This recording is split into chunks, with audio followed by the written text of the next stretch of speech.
You are listening to Mining Stock Education, where you'll learn from the top leaders in the natural resource sector and uncover quality mining investment opportunities. You really have to do your due diligence on these companies before you get into them, because we want to get into stocks that have 3 to 10 times upside. That's my criteria before I get into something. And if I don't see that 3 to 10 times upside, then I'm not going to take the risk. Thanks for tuning into MSE. I'm your host, Bill Powers, speaking today with David Erfle from Junior Miner Junkie with Y.com, our monthly check-in with Dave. Dave, welcome back on to the program. You're a fan favorite. And as we always do, let's start with your gold price commentary. What do you see happening in the gold price currently? Yeah, thanks for having me on, Bill. Always look forward to our chats here. Yeah, it's interesting what's happening with the gold market here. We had that $450 run up from just under $2,000 to just under $2,500. And now we're consolidating that move it's at a $150 consolidation between $2,300 and $2,450. But what you're starting to see now is the silver price and the miners are showing relative strength to the gold price, and they're leading.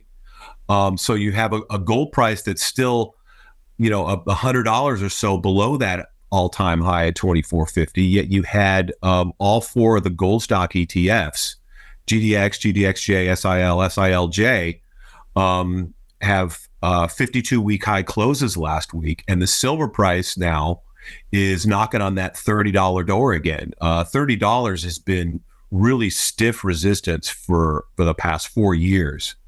And what happened with the silver price is it finally broke out above $26, which had been stiff resistance for a couple of years. And then it ran to 30 too far, too fast. So that it came down to back down to test that breakout at $26. And now it's formed a little handle on a 4-year cup and handle pattern on the silver price. And as you know, I've been talked about for a long time that the gold price broke out of a 13-year cup and handle pattern, similar to the cup and handle pattern at 500. So when gold broke out above 500, it doubled in a couple of years. And I expect that to happen with the gold price again here after it broke out above 2,000. Well, the silver price now, knocking on that $30 door, has a cup and handle as well. And if we get a breakout above there, we could see short covering, take it to $34 quickly, and then $40 is a cup and handle target for that on that breakout. So really interesting what's happening here in the precious metal sector, that's for sure. Are you adding to any positions right now? What I had happen to me recently was I had a take under situation happen with one of my developer explorers that I got into a little bit too early, and that was Marathon Gold. It was taken over by Calibre Mining, which has now become a mid-tier miner. So basically what I did was I held on to the stock even though it was taken over under my accumulation price. Well, for the second time, I accumulated earlier and did really well with the stock. With Marathon, I got in and out of it a couple times and it did really well with it. Well, but the third time was not a charm for me. I got into it for myself and my subscribers a bit too early. And then Calibre basically came in and saw an opportunity and bought it out really cheap. It was essentially a take under for myself and my subscribers, but I held on to the stock even though I didn't want to hold Calibre for that long because I don't like the Nicaraguan jurisdictional risk. And also, the stock now has far too many shares outstanding. It's got nearly 900 million shares out and a 1.2 billion market cap. So in order for it to triple, it'd have to become like a 4 billion market cap, and it would have to run up to around $4 or $5 a share. I'm not saying that's not possible, but I don't like the Nicaraguan risk there. And also, it's a mid tier now, and I see more upside in junior. So what I did was it came up to it ran up to my entry price on the inherited shares that I got when they took over Marathon. So I sold it and I bought half positions in 2 development stage companies that have been outperforming the sector recently, and they've also had really positive financing news in both of the stocks. So what I like right now is I like these late stage developers that have access to capital, and if they've had a strategic partner or partners come in, that's also positive. We're starting to see companies like this bifurcate from the sector. In other words, we're starting to see these stocks go higher even when the gold price has been consolidating and going lower. Because basically, not all these juniors are the same. Are created equal. You could be a late stage junior and have multi-millions of ounces in the ground in a top tier jurisdiction. But if you don't have that access to capital, and you don't have a strategic partner that shows that access to capital, and if it looks like your mine, even though it's de-risked to a late stage, like a feasibility stage or even at a finance stage, but you're not going to get your permits for another couple of years, your stock has been stagnated, and the market is not interested in accumulating stocks like this right now until they see that access to capital, especially that credible timeline to being fully permitted, because that's a big one. That's something we didn't really have to worry about in the last bull market. Nobody talked a lot about permitting in that run up into 2011. Companies were, majors were just buying low grade bulk tonnage deposits just to add to their ounces, their inventory ounces, and nobody was really concentrating much on permitting. Well, this is a different market now. Capital is a lot more expensive, and now investors want to see, banks want to see that timeline to being fully permitted, and investors want to see that access to capital to get that mine built. So you're not afraid of taking on the mine build risk, because we have seen a lot of mine failures in the last 3 years. You're comfortable to take on the mine risk build now? I am. It depends on who's building the mine, and who is the team that's building that mine. Are they serially successful? Have they managed the capital markets up to this stage properly? Because a lot of these companies, they've de-risked these projects to a certain stage, but they've had to over dilute their stock to do so. So a lot of that upside now is gone. Some of these companies a few years ago, they were de-risking projects, and they'd reached the pre-feasibility stage, or the PEA stage or the pre-feasibility stage, and they had a tight share structure. But we had the bear market continue in the juniors. Share prices continue to go lower, and if they weren't good stewards of raising capital at the right time when their share prices were still pretty attractive, then they were forced to go to market at lower prices, and that raises the dilution factor. And also, some were forced to give 2-3 year full warrants, which produces an overhang on the stock also when those warrants become in the money. And that's what you really have to do your due diligence on these companies before you get into them, because we want to get into stocks that have 3 to 10 times upside. That's my criteria before I get into something. And if I don't see that 3 to 10 times upside, then I'm not going to take the risk. Well, some of these stocks that had that 3 to 10 times upside a couple of years ago don't have it anymore because of the dilution factor. That's what all these juniors are fighting is dilution. As these capital markets have remained tight for quite a long time. I mean, really attractive projects, high margin projects, they are getting financed, and the good management teams are taking the financings at the right times. But you really got to be careful with which ones you get into. Dave, I want to put this out particularly for newer mining investors. We often say that the bigger companies, the royalty companies, the producers move, then the mid-tiers, then the developers, then the explorers. It trickles down in that fashion. But when you're looking to deploy money here, you didn't say to yourself, which junior hasn't moved yet that I expect to move because of a rising gold price? You actually looked for outperformers and then deployed your money into those. Could you maybe develop that thought process a little more for listeners? Well, I I assume you're talking about the ones that I recently got into. Correct. Because you said they were outperforming the sector. So you saw them outperforming the sector, and rather than saying, I'm going to put money in a dog that's just going to rise because the gold price is rising, you're like, I'll just say, you're going to chase the ones that are already moving, right? I don't know.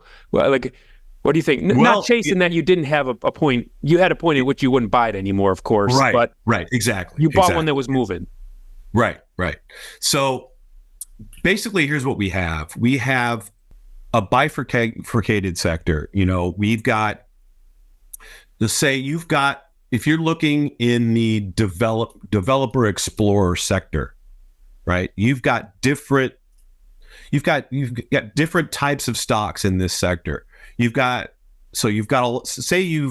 identified a basket of these things that they're at their late stage.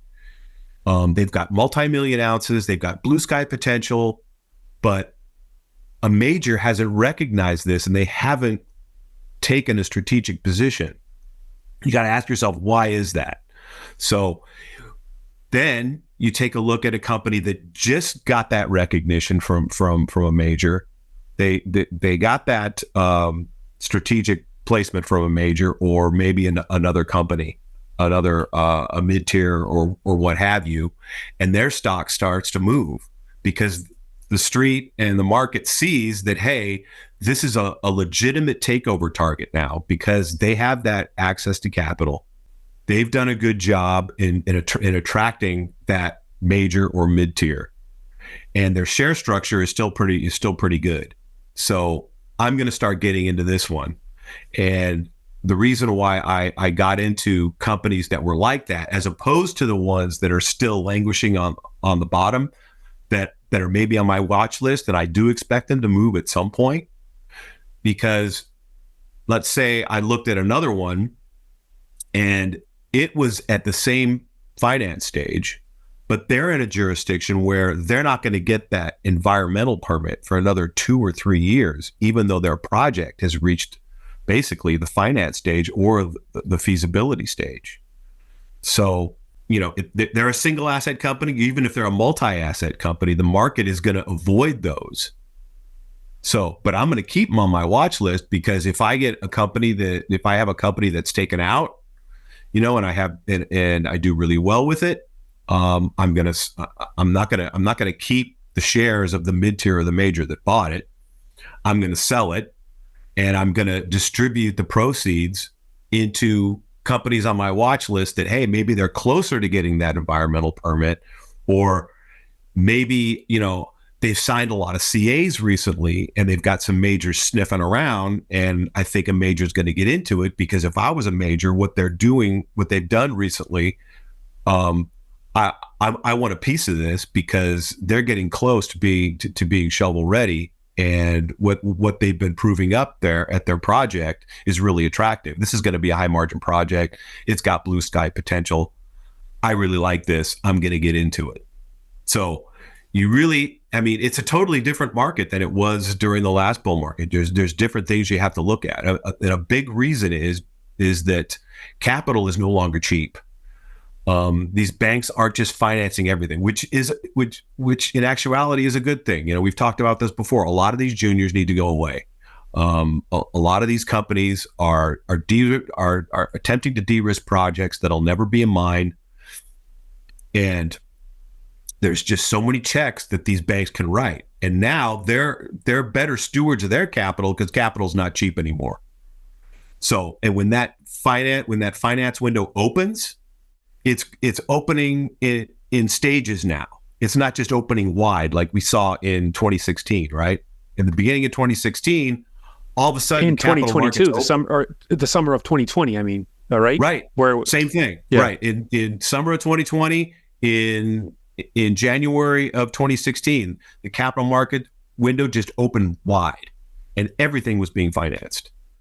And you had to have your watch list ready to get into certain things. You didn't have time to accumulate. You had to buy really quickly, because that window opened, and all of a sudden we saw a mean reversion happen in these stocks quickly. Well, the mean reversion is happening now in this sector again, but it's selective mean reversion, which is which is a good thing if you're, if you're a patient speculator, because this is still giving you the time to accumulate the right stocks. You can't, this isn't a move where you could just, this isn't a dart thrower's move, right? Where you could just throw a dart at a board of juniors and they're all going to go up. That's not happening. And it might not happen until the gold price gets over $2,500. And even when it does get over $2,500, it might not happen to the extent that it happened in 2016 and 2022. So I just bought a Gold Explorer for the first time in 3 years, but if I'm hearing you correctly, you're not going to buy one until it's over $2,500 gold. Is that when you start looking at Gold Explorers again? Yeah, I'm not going to buy an early stage Explorer until I see this capital market window open wider and start to fund, because most of these early stage Explorers are having finances 2 million, 3 million. This is keep the lights on money. And if I'm going to get into an early stage Explorer, I want to see them cashed up for an aggressive drill program. They've found something that's worth aggressively drilling, and somebody's come along and recognized that and financed them. Recently, we had that happen to a company called Hercules Silver. Barrick did a strategic investment without even visiting the project. We need to see more of that happen. That's just a one-off. I want to see more strategic placements. I want to see more aggressive strategic placements in earlier stage companies before I'm going to take a chance on an early stage company, right? This is a very high risk sector as it is, and there's no need right now to take higher risk in these early stage companies that have yet to find anything, or they're just following up on a couple of hits. When you can go out and get something where they've already got the multi-millions of ounces in the ground, they're proving up the blue sky potential. They've got the strong management team. They got the access to capital. You just have to accumulate it and wait. So the flip, if I could play the other side of that argument, then is if you get into an Explorer that is, let's just say, decently capitalized at such a low valuation, including 95% lower than its highs of 2 years ago, and you like the project, your upside, Dave, could be 20x or 30x. Absolutely. Versus 3 or 5x. So would you agree with me, and this is what went into my recent investment, it's all relative, right? It's a risk reward. I take more risk, but I'm also potentially going to be rewarded more. Yes, the upside could be huge on something like that if it flies. Absolutely, especially if it's got a U.S. Big board listing. And there are a couple around like that get ridiculous valuations. Yeah.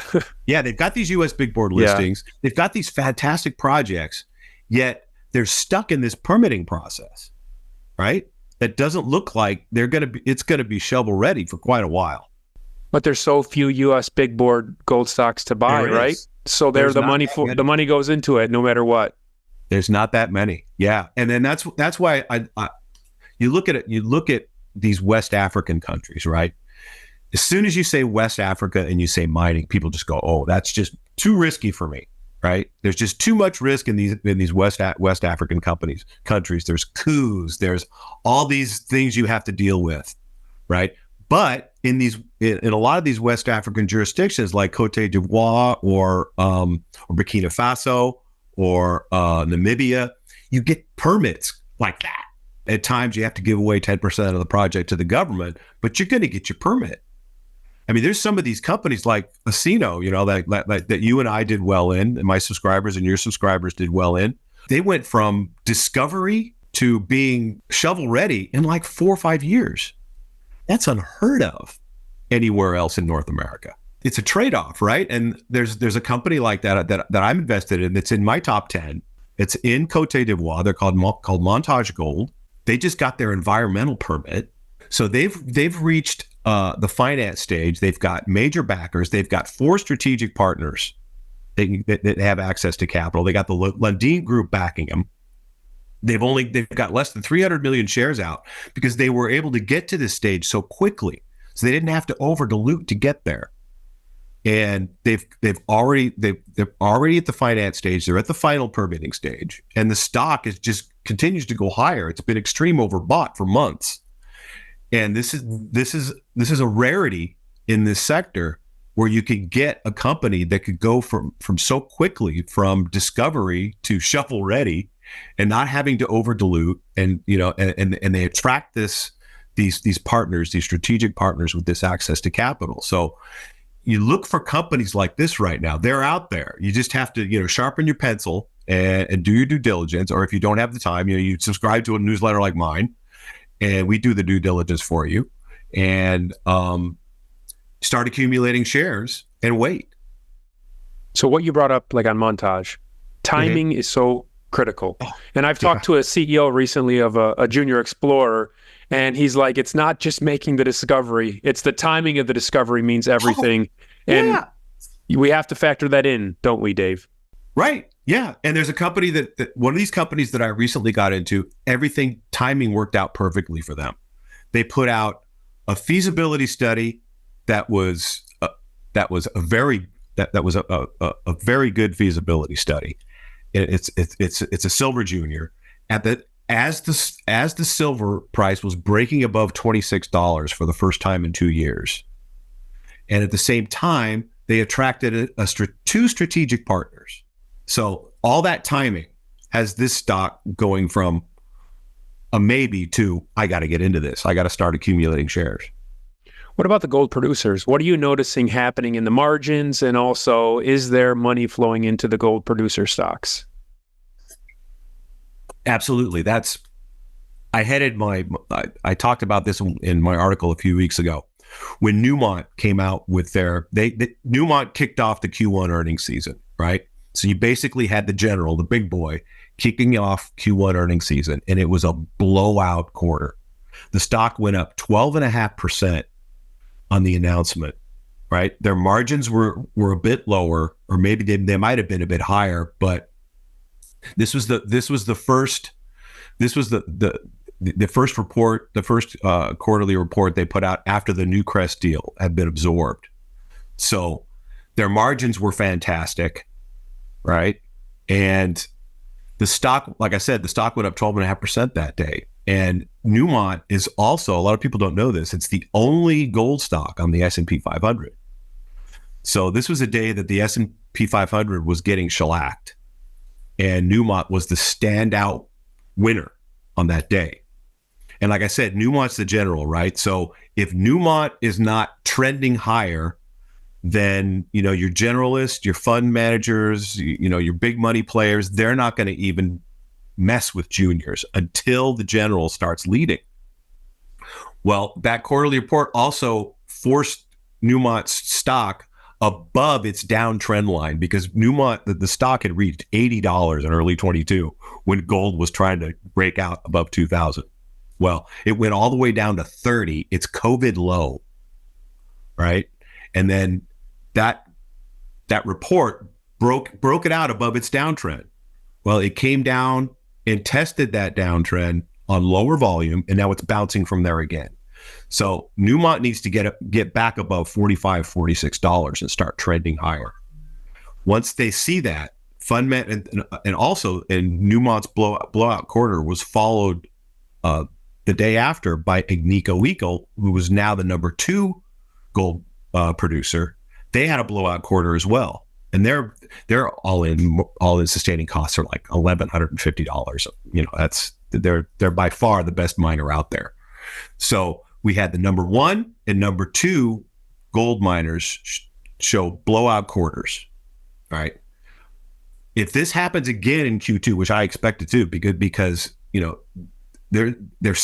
sold their gold in Q1 at an average cost of around between $2,070 and $2,090, right? Well, the gold price right now is hanging around 2,300 and above.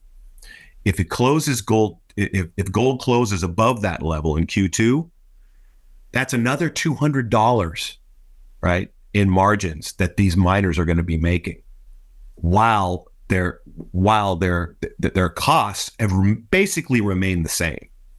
So all-in sustaining costs are averaging around $1,475 right now, right? But what's happening is these margins are the miners are making higher margins, and so they're no longer chasing margin compression anymore. There's no more margin compression in the market, right? They're making gobs of money as the gold price is now outpacing inflation. So if fund managers, if we see blowout Q2s, and we will, if the gold price is going to remain above $2,300 all of Q2, like I said, that's another $200 higher, an average cost higher. They can no longer ignore this sector. They're going to have to get into it. And you could tell that they haven't got into it. Just looking at the volumes of GDX, GDXJ since COVID, right? Ever since COVID, the volumes have been half of what they were pre-COVID. That tells you that generalists are nowhere near this sector yet, despite the fact that the gold price has ran up to nearly $2,500 an ounce, and it's breaking out in all major currencies. And all it's doing right now is consolidating for its next move higher.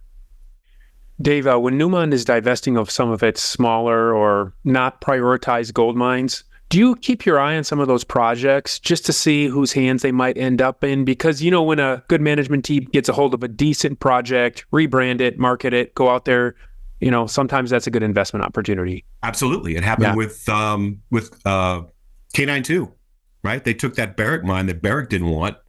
They're making gobs of money. They're doing really well with that mine in Papua New Guinea. So yeah, you want to see who takes it over. And I like what Newmont's strategy is here. They took over another company to become not only the largest, to remain the largest gold miner, but to grow, being twice as the size of the number 2 miner, which is now Agnico, which overtook Barrick. So that's what I like to see. I like to see what they're doing now is they're divesting mines that are smaller and are less profitable, and they're concentrating on higher margins. They've got loads of cash. They got over $3 billion in cash, and they pay a decent dividend. So they're doing all the right things, and that's what you want to see. You want to see these, because what we saw at the top of the last gold bull market, these miners' balance sheets weren't anywhere near as healthy as they are now, and yet investors still aren't drawn towards them because they're doing so well in the stock market. So even though the gold price has done so well, generalists still aren't drawn to gold stocks yet. So you're getting positioned ahead of the curve. That's the idea here, right? I've been positioned ahead of the curve for quite a while now. To where you say, when is too soon wrong, right? Sometimes you feel that way. Exactly. Yeah. Yes. Well, Dave, remind listeners what they can find at your website and with your subscription service, please. Yeah, sure. Website is juniorminerjunkie.com. And basically, I'm going to teach you how to accumulate the right stocks in this sector. It's kind of an over the shoulder service where I'm completely transparent. You not only know what's in my account, what I buy, what I sell, how much I made, how much I lost, but I also share my retirement account, which is chock full of miners now. That's doing much better than the junior portfolio right now, but I don't expect that to continue for very much longer, as the juniors have a lot of catching up to do. So basically, I show you what I do, what I invest in, what I've made money, what I've lost money in. I'm invested in about 20 junior stocks right now, and I have a watch list of 20 more. And the letter gives you a macro overview. I also have commentary on the sector each week, and the top stories in the sector, all the press releases of the companies I'm invested in. I also link the press releases of the companies on my watch list. It's quite a lot of information, and it comes out every week. And like I said, it's an over-the-shoulder service, and also I don't take any money. I don't take any money from companies.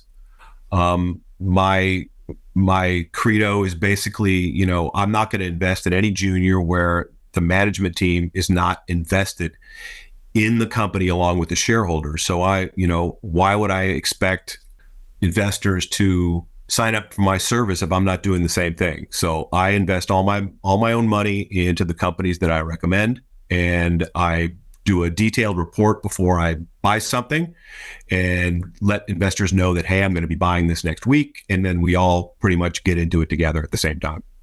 Excellent. All right, Dave, we'll talk to you on the show in about 30 days. Thanks for coming on today. Looking forward to it, Bill. Thanks a lot. you.